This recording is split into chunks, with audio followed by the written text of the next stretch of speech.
Ano yung mga hinahanap nyo ngayon dito in Temple?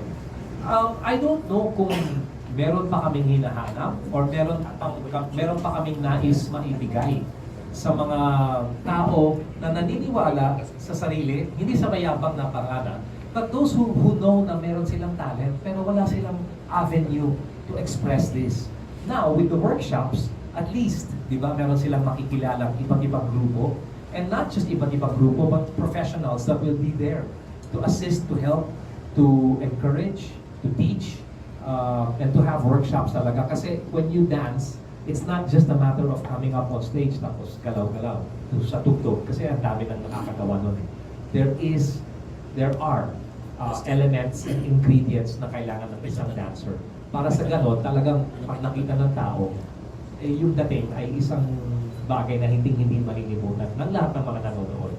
These are the things that we want to give all of those who are there. Now, when you look at me and you say, pero kayo din talagang hinahangad or whatever, mine is a super old school kind of, the way I move is old school.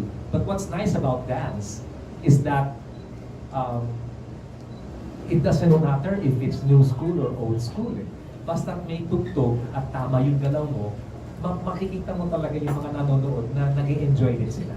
So I'm excited to handle that aspect, which is, and it's a great message also for all other dancers who are young, na, if you really want to be a dancer, you can be a dancer for a long time. I've been around for 35 years. My moves have never changed. It's still the same. But still, there must be something right that I'm doing in order to last this long. And the same thing, that's one thing I want to share with all the other dancers as well. Ano po to? Dumating lang siya or kasama to sa mga plans nyo? Kasi alam ko parang you're into parang to give back or to mentor na yung mga young and upcoming yan. It's a no. It was not originally part of the entire plan that I have for the next year. Pero nung nilapitan ako ni Paulo, my son, and he goes, "Dad, there's an event that's coming up, and it's a dance fest."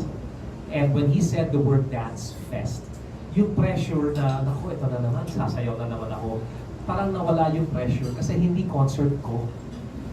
As a matter of fact, binanggit ko sa mga dancers dito sa kabilang kwarto na sila actually ang magiging superstars talaga ng show. Because they're competing. So people are going to watch them and we're going to choose the best among the dancers. Kami nila daily, people have seen us perform time and time again. But it's always good to see something new. Like for example, if I may mention local performers like Darren Espanto and AC Bonifacio and Lady Pipay, si Nikki Calma. All of these are fresh, new talents. You might see them on television, but usually on television, pag meron silang kasamang hindi kasing galing, syempre they have to tone down para hindi mo mukhang sinasapawan nila yung kasama nila on stage. This time, it's their vehicle talaga. It's their stage.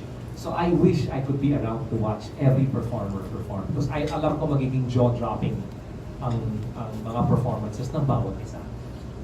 Thank you. You're Sir, welcome. ang question po ni Miss Salve Asis to of Filipino Star ngayon. Yeah, I saw Salve. Sir, hindi kakanta ba kayo dito or pure sayaw lang? Or Kakanta rin ako. Kakantahin ko yung mga dance hits, kanta ko na mabibilis na may sayaw. Kasi I'd like to make a correction to everybody. I'm not,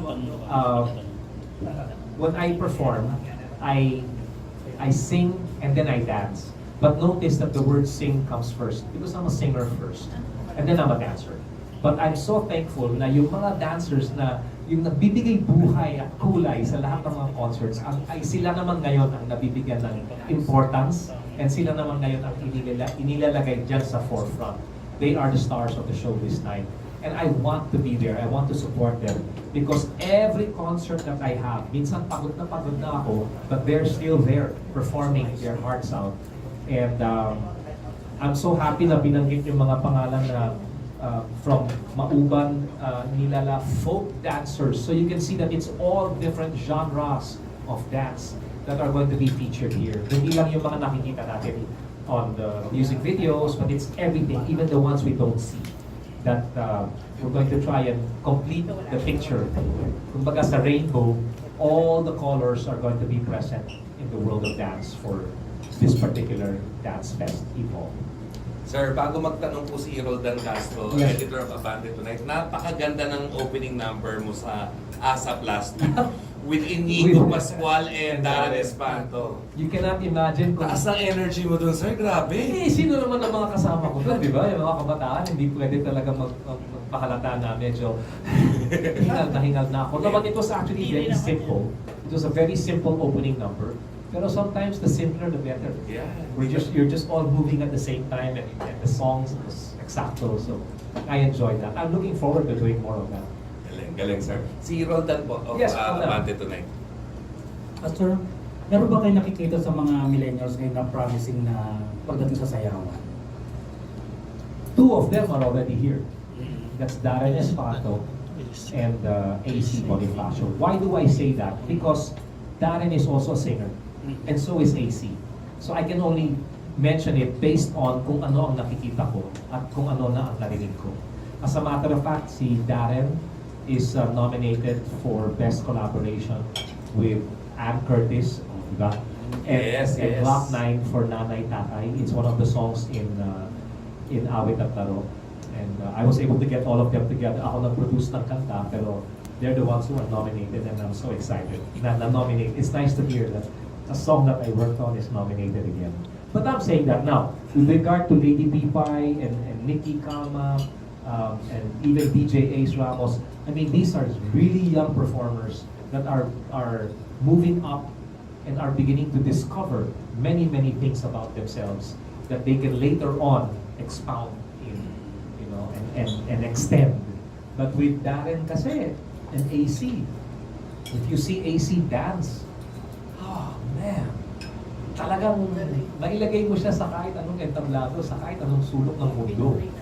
Mapapaano talaga siya. I mean, a lot of people will be wowed by what she does. Darren naman, kumakanta at lahat, biglang pumataw. Especially when he dances. I mean, vocally he's excellent, you know, par excellence. But when he dances, he has a certain edge to him. He's tall. He doesn't look awkward doing the moves, no? But he can really keep up and step up to match any other type of group that dances with him. And ako yan, talagang saludo ako sa mga ganyan. Sir, from Bandila and TV Patrol, MJ Felipe has, parang kinakabahan ako sa tanong dito. MJ, Sige. Hi, dear Gary. Hey, MJ.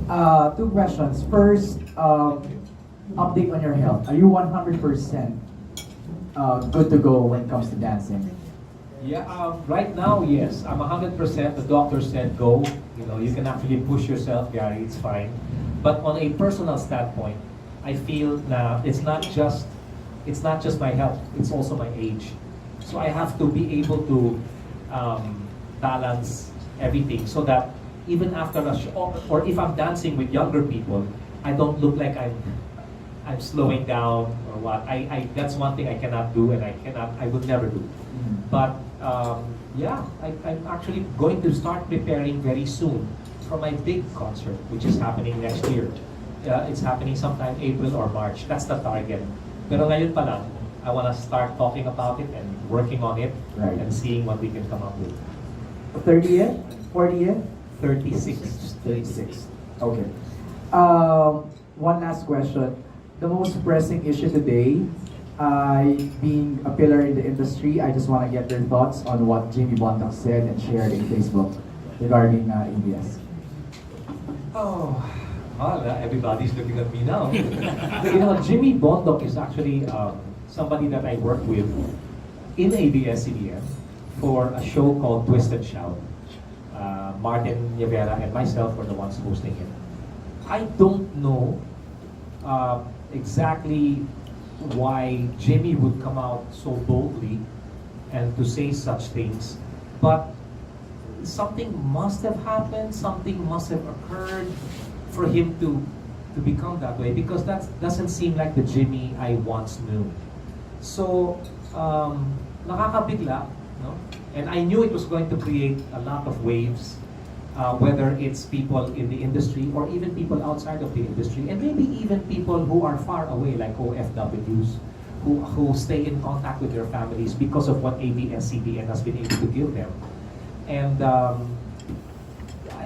have to, maybe someday, if I sit down with Jimmy, I can really ask him sincerely, bro, what drove you to say these things? And if he does have actual stories, then I would follow the advice of Angel, you know, who said, you know, just make a proper complaint and take it through the proper courses, because there are more than it's just more than one station involved here. It's thousands of people in that station that should the station disappear, a lot of people's lives will not just be put on hold, but a lot of lives will be affected in ways that may be very debilitating and with possibly no way of recovering from that.